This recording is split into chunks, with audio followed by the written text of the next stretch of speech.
So that's me. Thank you very much. We're also using this program in teaching. So, okay. Thank you very much for the kind introduction. Yes, what I want to talk about is workplace flexibility today, and basically give a critical view on workplace flexibility from a psychological perspective. So I introduce myself. My name is Severin, and my co-author, that's Thomas Höge. We're both postdoctoral assistants here at the University of Innsbruck, from where I'm talking to you today. I was hoping I would talk to you in Baku, but this works in the meantime. We all have to arrange. So this is the program that I would like to go through. As I said, flexibility is defined as in terms of multiple variabilities in HR practices here. In terms of content, that means like functional, temporal, spatial, numerical, financial, as well as employee versus employer control, and the creation in top-down versus bottom-up processes, or kind of hybrid. And this also includes these like top-down HR programs, like these broad-based collective programs, as well as individualized bottom-up approaches based on employee behavior. And that's the focus here of my talk right now, of my research, the so-called construct of idiosyncratic deals. So idiosyncratic deals refers to individual negotiated workplace flexibility. And this kind of flexibility is defined as positive, as an ideal type, so to say. This presentation, what we're going to talk about is the downside, the dark side of ideal, anti-type, despite the humanistic conception in the context of economic rationalization strategies. I do have somehow a feedback loop.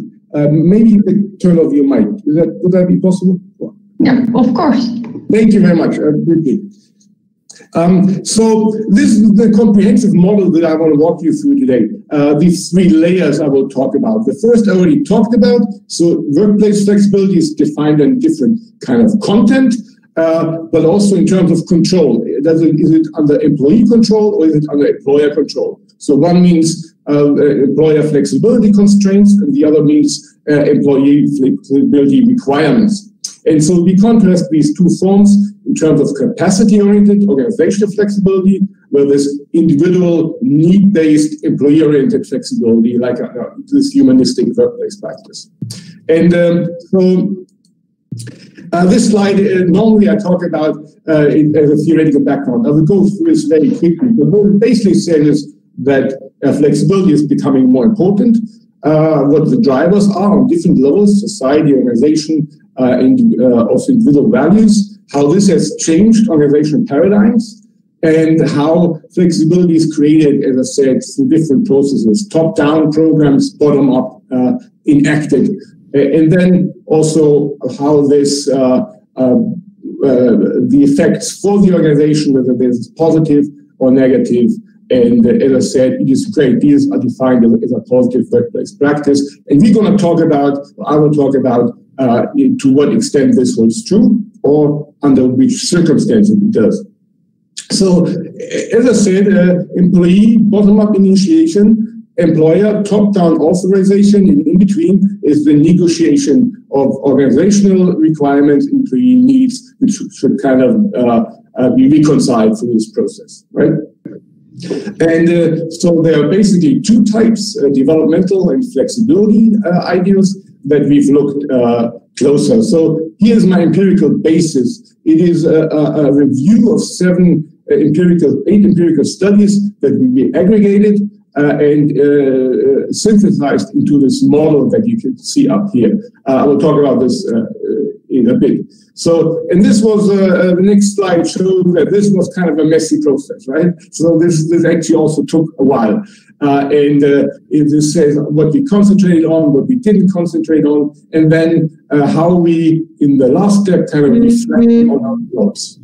On the results, on the methods, but also on the deeper meanings and values, which I want to talk about today, basically.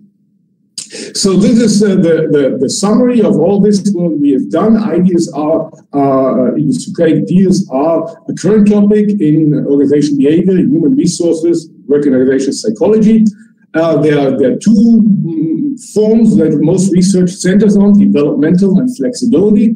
One refers to task and learning opportunities, the other to flexible work arrangements. However, despite the positive conceptualization, there's an ambivalent role of Socratic ideas under the current trajectories, current neoliberal rollback of employee rights and employee responsibilities. So in the neoliberal workplace, which is characterized by job insecurity, work intensification, and precarious work, actually these possible dark side of ideals under imbalanced power dependence relationship may come to bear. And that's also basically our starting point, the potential of ideas as an employee-oriented positive management practice on the one hand, and the concerns about them being misused in the context of this neoliberal transformation of workplaces that we see as a rationalization strategy, as a way to cut back on employee benefits and have them negotiate them back, right? These no-frills employment relationships, which we all know, and also, frankly, which we are confronted with in academia a lot, right? So this dialectic is basically the core of my presentation. Now we are already at the lowest level here, basically comparing these different conceptions of ideas as a practice of humanization of work, of a humanistic management practice, versus a practice for the rationalization of work, cutting costs, increasing performance at the cost of employee well-being. So, and based on this, we can anti-type negative dark side ideas. And to do this, we draw on a conception of neoliberal ideology by Balogh and Dorsey. That's this matrix here. And they conceptualize neoliberal ideology in terms of three dimensions: instrumentality, individualism, and competition. And we reconcile this with the model I showed you earlier, and we counterbalance each of these neoliberal ideologies with humanistic ideas. So individualism with individuation, the idea of self-actualization, competition with solidarity, instrumentality with emancipation. And based on this, we develop this comprehensive model here, which also includes different levels. And based on that, we derive implementation strategies and also an analytic scheme by which you can identify what kind of individualized workplace arrangement you're dealing with. And I know this is very hard to read, but I will talk about this more. This is only the preview. I'm sorry. So this sums it up again. See, this was the model we developed based on the empirical data, right? And this is the matrix for neoliberal ideology by Balogh and Dorsey. And here you see that in this model, we talked about the potential side effects of ideas on the level of society, organization, group, and individual, but we didn't examine them closely. And this is what we're trying to do in this model now. We have these neoliberal ideologies and humanistic ideals up here on the suicidal on the highest level. Then on the level of managerial practices, humanistic management practices, where there's rationalization strategies. And then here on the individual level, the question is what happens to the individuals, to their psychological constitution when they internalize these tensions, these antagonisms. And I may have mentioned earlier, I'm at a psychological institute, so of course that is what we are very interested in, how flexibility manifests in psychological effects. So here again, the same slide, but I try to emphasize here that you can see those different levels. They appear here in that matrix by Balogh and Dorsey, and they also appear here in our level, in our model. We have the suicidal, organization, and individual level. And we're contrasting those neoliberal ideologies, individualism, competition, instrumentality, with those humanistic ideals that we positioned as antipodes or antagonistic values: individuation, solidarity, and emancipation. So that is the core model of my presentation. And so the slide were very, very small before, but that is kind of the analytic scheme again, differentiating ideal type ideas versus anti-type ideas, employee-oriented, workplace flexibility versus workplace rationalization. The one being based on individuation, which means self-actualization, creating conditions for optimal employee development, but also moral and ethical values and behavior. Solidarity, to accept unequal treatment, but still fair according to individual needs in the life situation. The idea of triple win strategies, and emancipation, basically aiming to transform organizational structures from the Tayloristic mode into custom-tailored, personalized workplace conditions for supporting employee psychological development. And counter-directed are these strategies here of individualism, emphasizing self-reliance, so basically self-responsibility of individuals, even in light of systemic problems like job insecurity and work intensification. The idea of tournament situations like winner take all, what I can get, you cannot get, say in a promotion. So the performance-based allocation of scarce resources instead of solidarity looking at the common good. And finally, instrumentality to define employees mostly in terms of cost benefits and needs, ends categories. So instrumentalizing them, objectivizing them for the goals of economic rationalization, where there's the idea of transforming workplaces to become better places to work and for people to develop. And based on this, we now, I'm nearing the end of my presentation, but we have derived strategies for implementing workplace individually negotiated workplace flexibility, this kind of workplace flexibility that I'm talking about, in a positive, employee-oriented way, where there's a negative way, type of the neoliberal workplace, what we actually often see them implemented as, and to differentiate the two. So employee-oriented flexibility tries to realize humanization goals instead of rationalization or economic goals. More importantly, these kind of ideas should be implemented, embedded, and supplementing a well-thought-out and employee-oriented HR system instead of substituting HR practices, doing away with them, as I said, and having employee negotiated back instead of providing adequate HR practices and benefits. The distribution is more egalitarian, so it's not only something that an inducement that's given to star employees, but it's based on need rather than performance or contribution. And it emphasizes not distributive justice in terms of what do I contribute, what do I get back, but procedural justice in terms of how where decisions arrived, what kind of ethical and moral considerations are behind that. Think about somebody who has to care for relatives at home, where it's like a small family, whereas other personal pressing needs that just go beyond the mere economic consideration. And finally, idiosyncratic deals in the positive sense normally are based more on relational resources, in the sense, for example, employee development, employee well-being, rather than, say, financial resources or even working time or promotions, which are more transactional and more economic. So these ideal type of employee-oriented flexibility are part of the human side of the organization. They are a way to transform organizations into more personalized, individualized, positive workplaces. However, the dialectic that's inherent here is the risk of this anti-type idiosyncratic deals that are characteristics of a neoliberal workplace and that are basically tools for rationalization and also for labor political power tactics. So finally, I'm at the lowest level of this model that I want to show. The highest level, again, we have these fundamental antagonisms between neoliberal ideologies and humanistic ideals. Neoliberal ideologies are socially corrosive, whereas humanistic ideals try to build better workplaces. These transfer on the organizational level to either managerial rationalization strategies or humanistic management practices, emphasizing self-actualization, the common good, and social transformation, as opposed to self-reliant tournament situations and economic efficiency.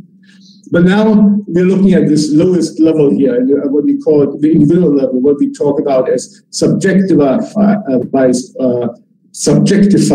organization flexibility. And the idea of subjectivation is basically the internalization of tensions, of problems. So employees may feel pressure and may feel threatened through job insecurity, and they may actually adopt and spontaneously reproduce these types of flexibility that are not in their interest, and they also are not helping their well-being. We also call this the paradox of autonomy. You don't need to force employees to have them, for example, overwork themselves. And we also talk about this in terms of self-exploitation, self-hazardous work behavior, and pathological orientation towards market, and basically estimating your own value only in market relationships. This is why I would say under construction, this is where we're working on right now. The idea is, how do these ideologies get into our heads? It's not like we're thinking them through, but they influence us on a very subliminal, we could say, psychodynamic level that we're not fully aware of. And we draw on different streams of research here, the work of governmentality by Foucault, but also the marketing orientation, or in the social character theory by social philosopher Erich Fromm, and the idea of the employee concept by German work sociologist, basically describing like this ideal type of what they call self-entrepreneurial labor power, the self-managing employee. However, self-management is not meant as something positive here, but as like a reproduction of forces, of pressures by individuals instead of their liberation, their emancipation. That's what I want to talk about in terms of behavioral forces.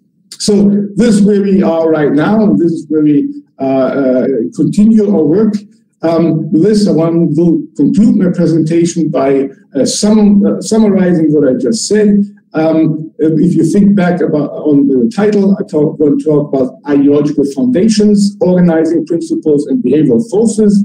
And here we also differentiated implementation strategies. The idea that workplace practices are manifestations of ideology, and that you can contrast neoliberal logics of individualism, competition, instrumentality with humanistic values or humanistic ideals, individuation, solidarity, and emancipation as dialectic antipodes. But from that, you can derive organizing principles in the construct ideal type, positive idiosyncratic view, negative anti-type versions based on their orientation towards self-actualization, with self-reliance, the common good, with determinant situations, or social transformation, with economic efficiency.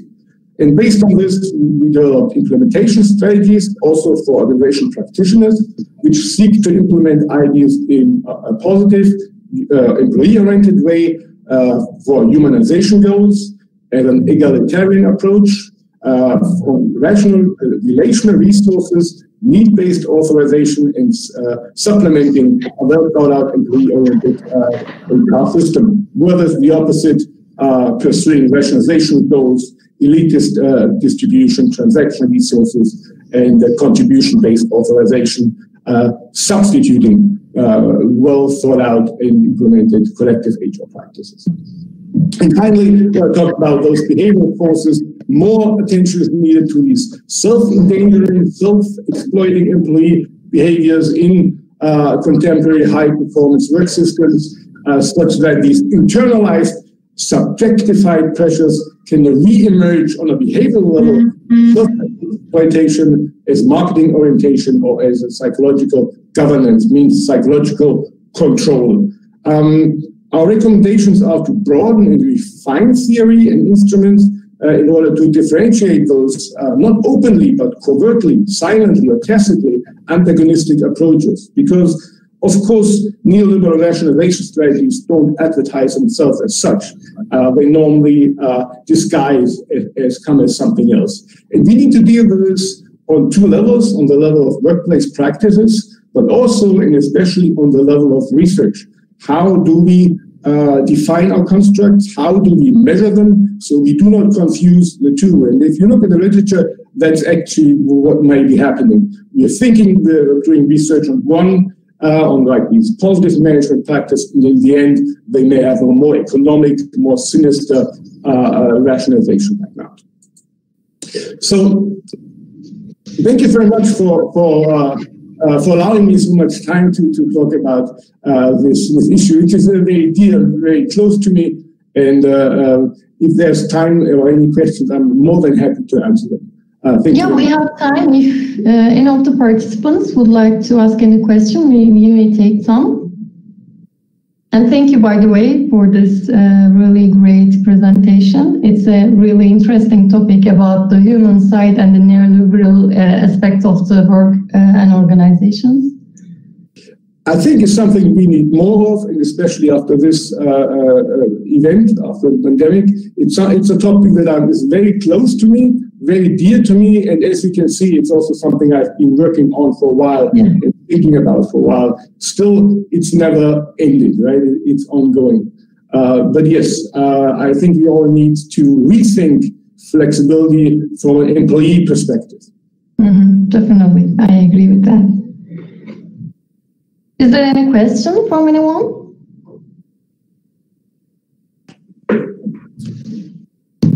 Hello. Yeah. Hello, Sheriff. Hello. Hello. I ask a little bit more explanation. It seems like you're saying that neoliberal workplace is kind of focusing on kind of, how can I say, but humanistic management is more focused on human rights kind of. It seems like it's the better type of management. True? I understood truly? Oh, absolutely. See, I pulled up this matrix here, and if you look at this, this is a very important publication by Balogh, Neoliberal Ideology in Work and Organization Psychology, published in the European Journal of Work and Organization Psychology.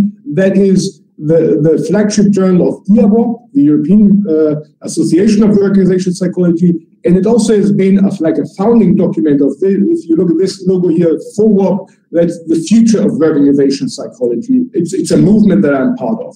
And hi, Fair, nice to meet you.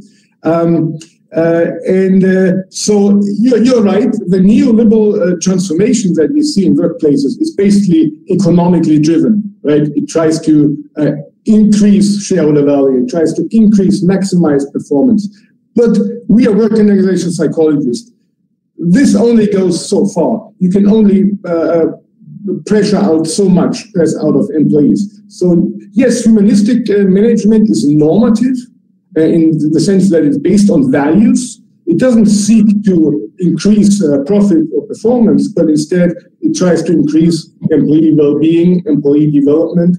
And it's also, we have to be clear about this. This may imply or this may cause profits or performance to be lower. You cannot always have both. That we try to tell that to people or to ourselves. You can have both. You can be employee-oriented, humanistic, and high performance.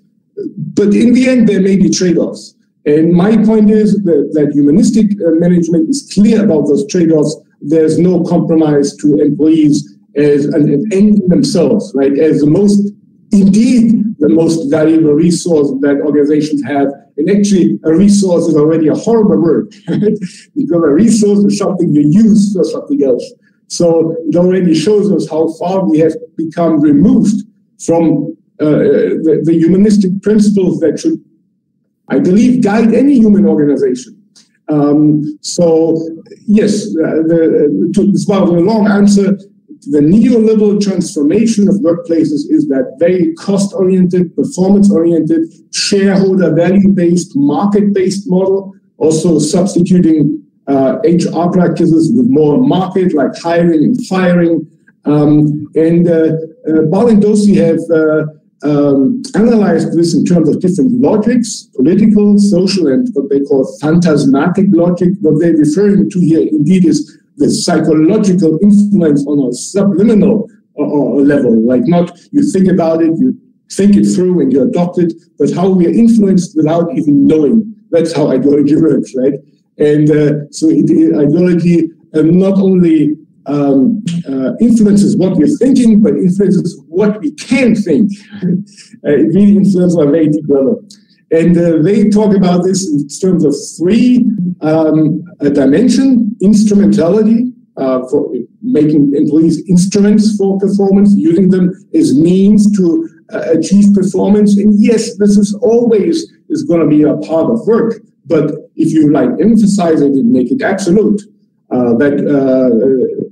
that reduces us to things, right? So it's instrumentalizing. Individualism, basically rejecting employer responsibility for employees, saying it's all on you, making, for example, job loss, job insecurity an individual problem, where it's a suicidal problem. We have a problem with unemployment or suicidal level. And on finally competition instead of cooperation, or I call it solidarity, that employees are increasingly in competition among each other and among employees between organizations. And the problem with competition is they always tell them something very good, but the problem with competition is there is no off. It always goes on and on and on. There's always somebody better, right? And as humans, we are inherently finite, we are ended, we can only do so much, right? And the downside of the neoliberal workplace we already see. And as I said, I believe we also, all of us are working in neoliberal universities, and we can see this as well, right? Precarious employment, very high workload, and not the humanistic kind of management practice that we would wish. And I think that is I will finish here, to answer your question. My point, and what was really dear to me, is we need to call this out. As academics, we're too quiet on too many things for too long. And I think it's our duty, especially in this situation, to become more active and to raise our voice more. And part of this is this FOUAD movement, the future of organizational psychology. I have it's www.FOUAD, and it's not only for psychologists, but it's one of the movements that actually say we have to change something in research, and we have to be more raise our voice against what we call economic imperatives that go against employee well-being. And we also have to stop pretending both is possible all the time. It may not be, and you may have to accept trade-offs with regard to performance and profits, because there are people here, and people should be more important than profits, right? Thank you for your patience. Is there any more questions? I have, if it's possible. If it's a short one, yeah, we may take one. Can you explain a little bit more about the egalitarian distribution and elitist distribution? Yeah, and to understand better what are the differences, these two types of distribution in page 14. Thank you very much. You know, I'm so glad we have the chance to meet. We actually had some electronic exchange at the opening ceremony, so I'm very glad to meet you here. And I do understand also that this relates to your own research on workplace friendship, maybe, right? So I'm glad we get a chance to talk about this. The idea of the egalitarian distribution would be, well, people who need it, employees who need it will get it regardless of their rank and status, whereas the top performers, they will get extra. And although ideas can be used, ideas can be used as a way to accommodate high performance, if you just limit it to them, you're basically increasing inequalities in the workplace. What you want these individually negotiated reform arrangements actually to do is to decrease inequalities in the workplace, right? Somebody may not have all these benefits or possibilities due to their status, but they can negotiate some, say, flexibility in their schedules or extra learning opportunities. Maybe the possibilities to attend night classes or to do a master's on the side at university, and maybe even have the organization covered. So egalitarian, if you think of it like as a pyramid, egalitarian would be more equal, more flat distribution, and elitist would be only those high performers. And then it relates to the next part, the idea of competition. If you have this very limited number of special deals that only very special people you're increasing competition among employees, you're eroding social cohesion, you're eroding cooperation, you increase envy, right? All this you don't want. But an egalitarian approach would mean we're authorizing these special arrangements based on who needs the most, right? For example, having small children, having to care for relatives, maybe having health problems, but not just those star employees. That would be the elitist. And there is, as you know, some also economic literature on how to reward those star employees and how to keep them. And a lot of HR research was focused on this. But we're saying these humanistic management practices are most importantly directed at those who are disenfranchised, who are less privileged in organizations. It's not something to reward managers even more, where you may be overpaid and have all the perks. So that is the difference. Like the top, where there's a more flat authorization based on needs. Thank you. Thank you. Thank you so much for your questions. Yeah, thank you. These were very good questions. I'm happy to keep in touch. Thank you. I really appreciate this. If there's no any more questions, I would like to thank you, Mr. HORNUNG, for your presentation. It was a really interesting topic again. Thank you for your participation.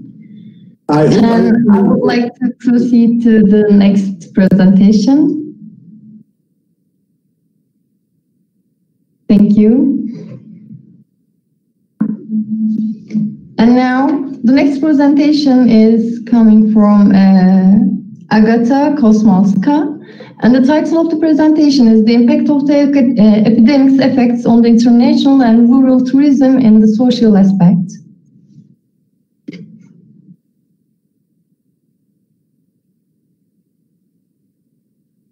Dear Kosmalska, now you may join.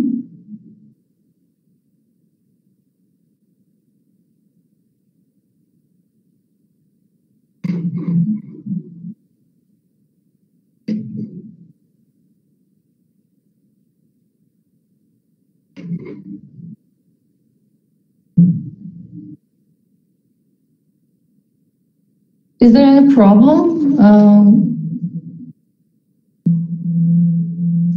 Dear Kosmalska? Okay, we'll wait, no problem.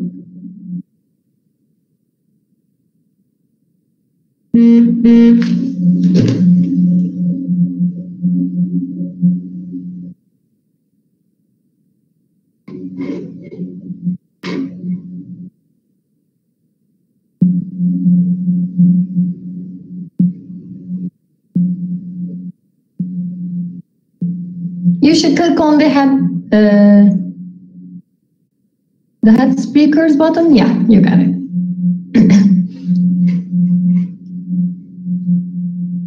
We can hear you, I think. Everyone is the same situation with me.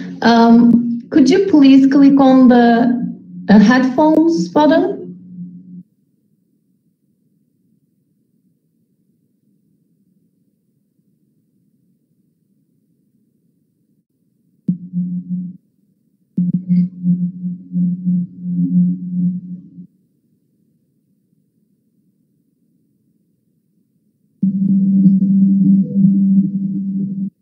And then you should turn on your microphone.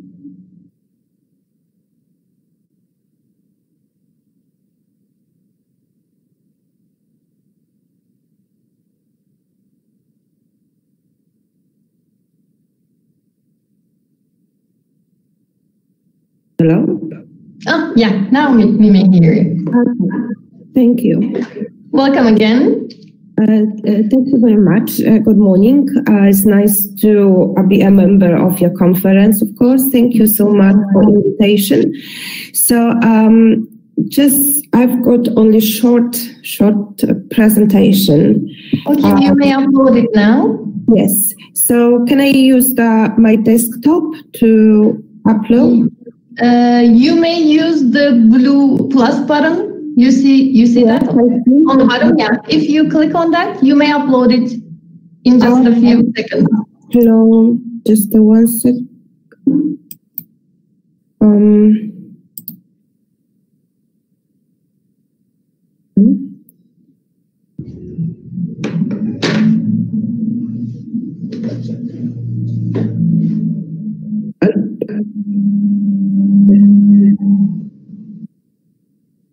Have you? I haven't seen it yet. I think it should be. It may take a minute or two, maybe. Yeah, now I see it. Oh, lovely. Okay, thank you so much. You're welcome. So it's only the short presentation outline of the existing problem with epidemic, which is around the world. And the big problem from that is almost, and maybe even especially for tourism. I hope everything is come back very shortly and we come back to normal soon. So to say that, and the topic is the impact of the epidemic's effect on international and rural tourism in the social aspect. I am from UTP University in Bydgoszcz in Poland. So tourism has a big role in the world economy. In the last decade, it has been one of the fastest growing areas of the economy. Tourism revenue account for 1/10 of the global GDP. So means in 2018, the global number of foreign tourism was 1.44 billion people, which was an increase 5.8% until 2017. So since the 1995 until 2017, the international tourism traffic has grown average by 4% every year. It was statistic from World Bank. The several effects of the pandemic have slowed the growth rate of international tourism. The aim of the study is an analysis based on the conduct research of the impact of the epidemic effects on the long-term reduction in demand for international trip and the demand for services local enterprises in the fields of tourist services.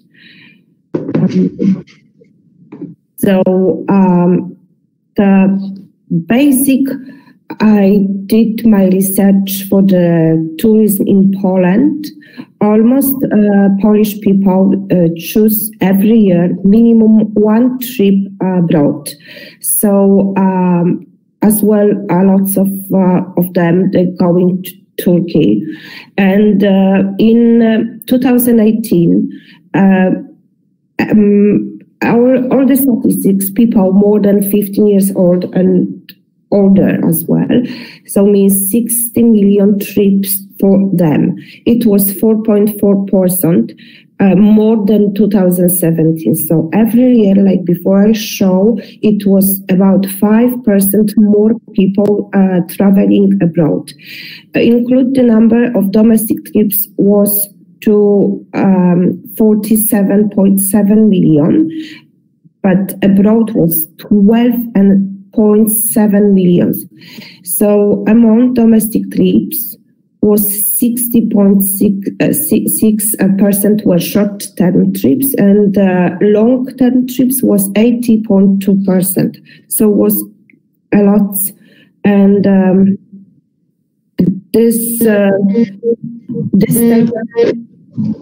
table shows just like the trips, and the trips, which is the all total, and as well in which the people short-term trips and short-term trips and long-term trips, and as well this shows is domestic trips and foreign trips. So it's the same. Maybe I showed the chart. In the chart we see is 39%. Just 1 second. Okay, and 66.6% was domestic, but the outbound trips was short term. Was only 16.4%, I'm not sure I see properly, percent, and 80% was long term. So it means the people, they choose vacancies long term abroad. And the next one is inbound tourism in Poland in 2018.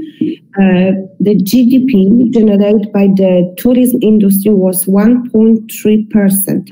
So in the all Polish income. Some tourist traffic in Poland was dominated by domestic tourists anyway, but the arrivals of foreign tourists generate greater revenue for the tourist industry than domestic travel of residents. So means the more people, the people coming, the tourists coming from abroad, they generate more income in Poland. But anyway, it was like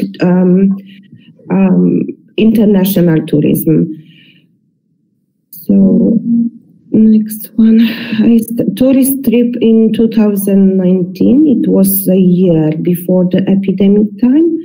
It was as well, total tourism was 75 million people. And they separate, I did separate the domestic travel and foreign travel. Domestic travel, the short-term trips was 34.5 million people. Long-term, it was 25 and almost 300 people. And foreign means international tourism. Short-term was almost 3 million. When long-time trips was more than 12 million. So means that almost people, the short time, it was business. So that one now is because the epidemic time move everything to internet and do online work.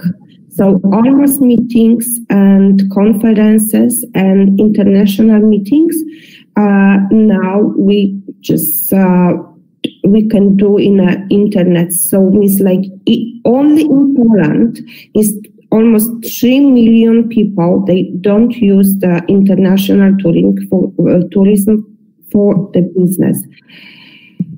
So as well, because the flights and airports stopped work, so the 12 million people in these years didn't go outside. And it is as well a chart that shows the tourist trips of Polish residents in 2019. So the short-term domestic short-term is just 46.0%, and long-term domestic trips it was 33, and abroad was 16.5%. It was long-term, so this chart shows more people used the long trips, so was vacancies. And in 2019, the group more than 15 Polish residents made 63.6 million trips. It was more than 5% than in 2018. The number of domestic trips amount to 15 millions and foreign trips 13 and 5 millions. Among domestic trips, 60% were short. Among foreign trips was 80.2% were long-term trips. So increase the number of foreign tourists in the individual regions of the world in 2018 compared to 2006. So this picture show how many people was traveling, used that international tourism and international trips in their holiday, included as well business trips. So only in Europe was plus 52% between last 15 years. And disaster for the tourism industry caused by the COVID-19 epidemic. The introduction of administrative restriction in individual countries, the closure transport over bus and border, means lockdown, introduction of quarantine, and just quarantine coming, like people, they decide going somewhere and they stop them because they need to get quarantine when they are abroad. So the people cancel lots of bookings. So cause turbulence in the tourism industry, especially in international tourism. So 93% popular tourist destinations in Europe have been closed or particularly decommissioned. 96% tourist destinations are subject to epidemic restriction. 65% the number of tourists March 2020 using accommodation facility decreased. So March was the first month in Europe when we got the administration restriction. 60 and 80% estimate declined in international tourism in 2020 by the World Tourism Organization. So mass tourism was collapsed. These factors results in restriction on mass tourism at the same time increasing the number of tourists in the country. For security reasons, rural tourism was in particular demand. There was a breakthrough and a return to individual tourism. So means the only one things what we could do in the summer, we just need to use only individual tourism because almost the tour operator offices or organized trips was closed. Then the showing good potential for the development of the tourism sector has been hard hit by COVID-19 pandemic outbreak. The current collapse of the tourism market will be unprecedented in a scale and extent. High level of sensitivity of the tourism industry to external shocks shows the need to develop mechanism and a solution that can ensure a sustainable development industry. Previous strategies development of the tourism industry focused and taking action to maximize profits drawn from international tourism. The current situation shows that it is important will be to work out solutions serving minimizing losses in the event of risk and threat. So domestic tourism, the preferred for many years now leisure away from home for psychological and social reasons in the last season had an impact of the increase in the demand for domestic tourism. So many people, almost everyone who was choose international trips every year had to stay in a country and use the domestic trips.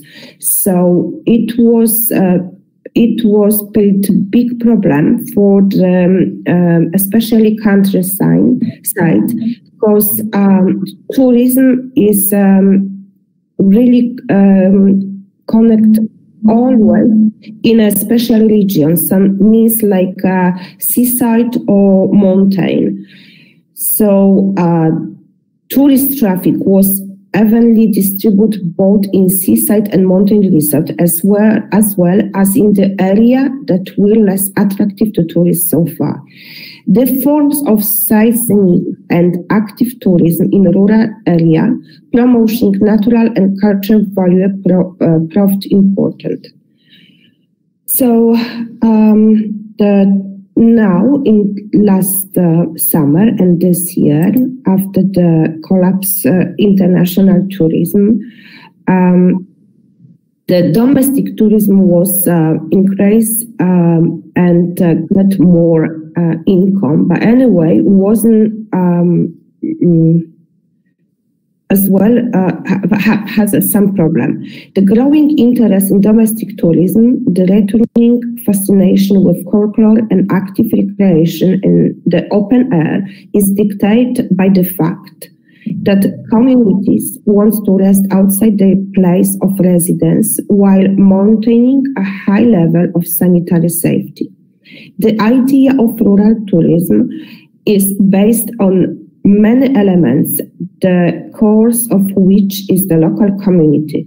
Rural tourism is determined by the value of a given area, its heritage and culture, rural activity and life in the countryside, and tourists choosing a rural type of vacation are looking for a valuable and authentic interaction with the rural environment. An important element of rural tourism is entering economic activity in rural area and creating new jobs and additional source of income. But only that time when the people, they start use all the rural area, not only just region. And as well that the same situation we can use for the international tourism. So a significant challenge facing the tourism industry is to recognize and adapt to the transformation in the tourism market. The division of the market into distinctive group of consumers with different preferences regarding tourist services will increase in connection with the changing situation caused by pandemic constraints and the demographic structure of society. And so in 2020, the destination will change due to the complexity of the social aspects, which have impact to the choice of the destination. It is impossible to transfer and integrate tourism service into rural tourism, and it is impossible to convert foreign tourists into domestic ones as well. Crowded beaches by the sea and tourist roads caused the epidemic to progress further, which was shown by the increase in the incidence in September and October. The accommodation infrastructure, which is preferred for a limited number of tourists, this is very important. The closure of places of culture, museums, and limitation of concerts result in an increase in active tourism. So this is the time when people need to use more active things in their trips and vacancies. The complexity of the problem is a temporary symptom. The collapse of the international tourism market is impossible in the long term. It will be important to develop new rules and regulation for tourist exchange. There is a need to find solution needed to revive tourism and to restore international tourism and to relieve the limited capacity and absorption capacity of tourism. So means that tourism, anyway, the 14 people, Polish people, example, who traveling every year outside abroad, they can't find any places here. So means if they stay here, over 15 million needs to use international tourism. So in new business, health safety and quarantine consideration, weekends, air transport, which result in an overslapping of international tourism. So travel factor, including the logistic and transport, the sensitivity of demand and the economics of enterprises in the tourism industry results in the reduction of mass leisure travel and the use of remote forms of substitution for business trips. So we have positive and negative elements of change, of changes in tourism. Positive elements is just like a choice of destination until 2020 anyway, until March 2020, included trips abroad at least once a year. The transitional period will not change holiday plans in the future. So means many people, they don't change any their plans for in next holidays. Creative preparation of trips is smaller groups and the possibility of restoring the market to smaller tour operator. So before was a lot of small offices and they prepare trips for smaller groups, and as it was the market was open for not big only tour operator. Now they have a chance to start again because it's more better for the health.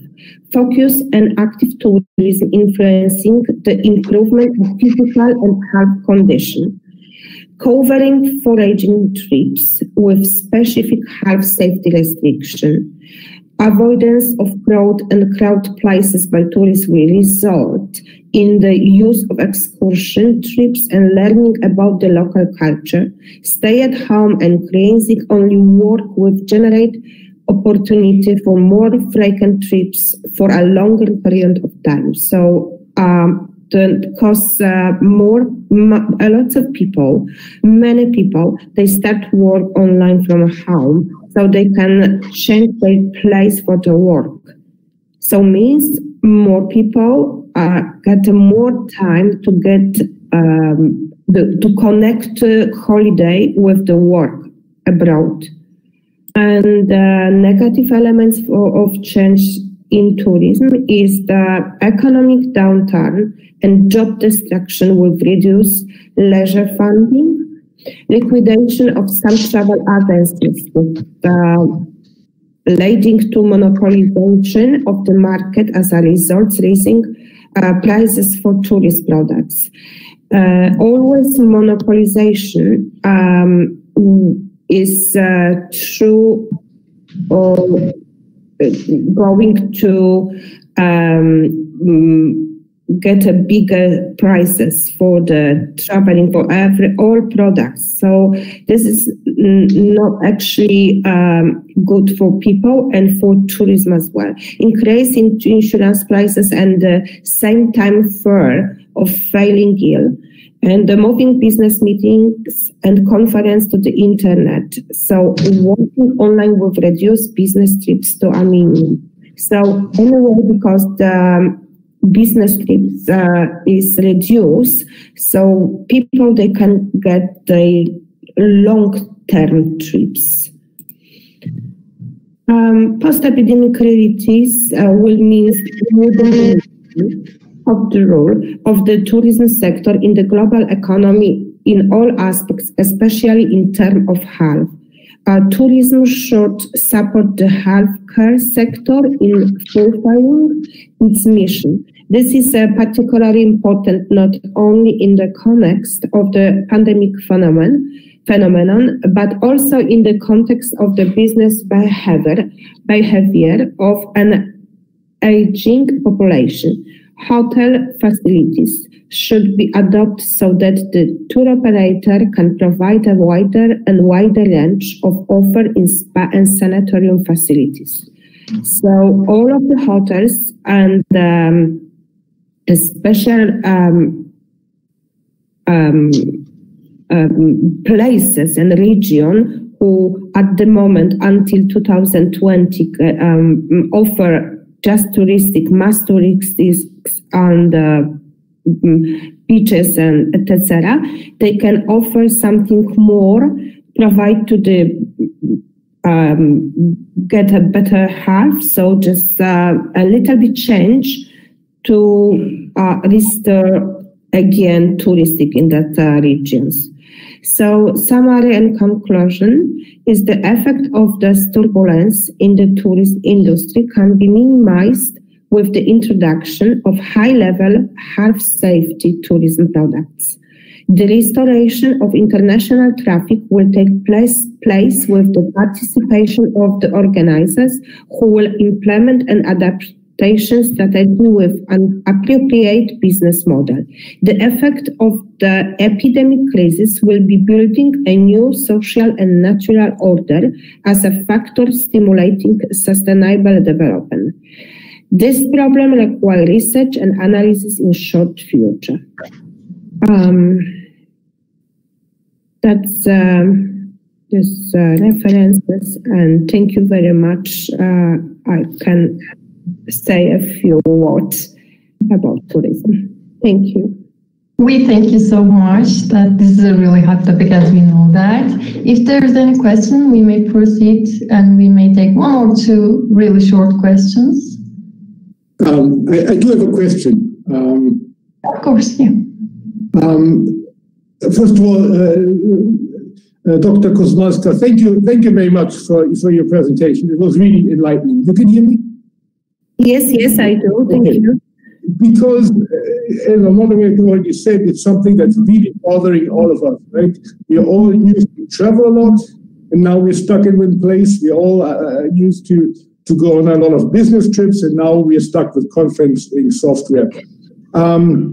You being an expert on this, first of all, what is your guess regarding the trajectory? You said it's not a lasting event; it will go back, will bounce back. So, what is your outlook?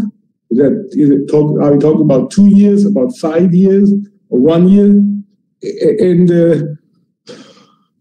what will not bounce back is the other question. What will remain changed? Okay, so absolutely, we don't know yet. We know is coming third time. Maybe we don't know. Maybe February or March is coming third time. the epidemic high level. So there is no problem. Maybe people, they get the people are going somewhere anyway. This is the problem, and governments all the times say stay at home. So people need to start think about new holiday. I think before holiday everything is changing. So maybe the new injection, maybe everything.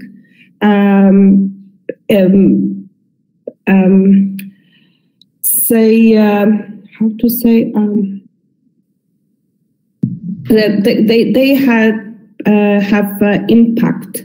Maybe they have impact for the tourism, but at the moment people think what to do, and they start looking for something else. They can go outside and spend time in the different country, means like they use international tourism. So as well, many people start buy apartment or something place, even in Turkey, and because they never stay at home.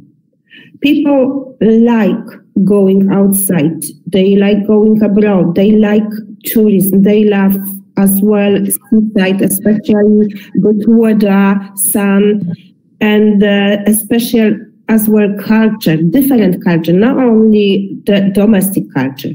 So they never stop traveling. We don't know, even I don't know, and no one knows at the moment, because the problem needs more researching.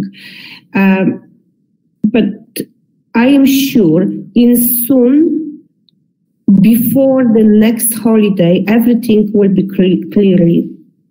But the problem is only with the flights. Thank you very much for your response. Just one quick remark. You know, I am in Austria right now, and Austria, of course, just lives off tourism. Without tourism, there is no country, and especially now we have this discussion about the skiing resorts. Can skiing be open? And people do exactly what you say. They now do skiing like tours aside from the organized, which also has problems. But and then the question: do we only have domestic skiing tourists? Do we have international? Germany closing its borders. So this tourism issue here in Austria is huge and very, very controversial. And most people are not so optimistic it will go away, because they told us, oh, the next season it will be good. The next season, I think there will be some lasting damage too. Thank you very much. Thank you. Okay, just 1 second, because we don't need to. All the time we need to remember about people who work in the tourism. So this is for them is income for their life. They need to pay for everything. So means that now, of course, is the problem with the winter holiday, but people can stay in they can't. They haven't any choice at the moment, because everywhere is stop up and mountainside, let's say. So, but anyway, in Poland we open for the ski sport. So I hope the people they start moving anyway. And as well, my knowledge is that Polish people going to Czech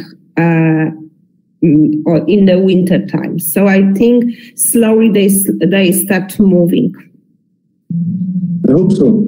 Thank you for the optimism. Thank you so much. Is there any question?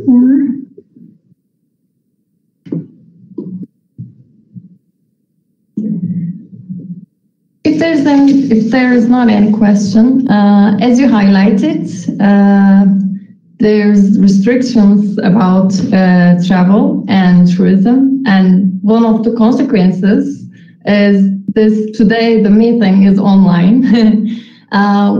we wish that we could host you and welcome you here in Gümüşhane, in this beautiful city, and to show you the beauty of it. But unfortunately, it wasn't possible. But what we can do here, at least, to show you electronically the beauty of our city, and with a small short video. And I hope you like it.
Burası Gümüşhane. Around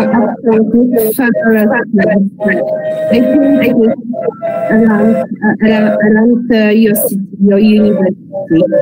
I haven't been there.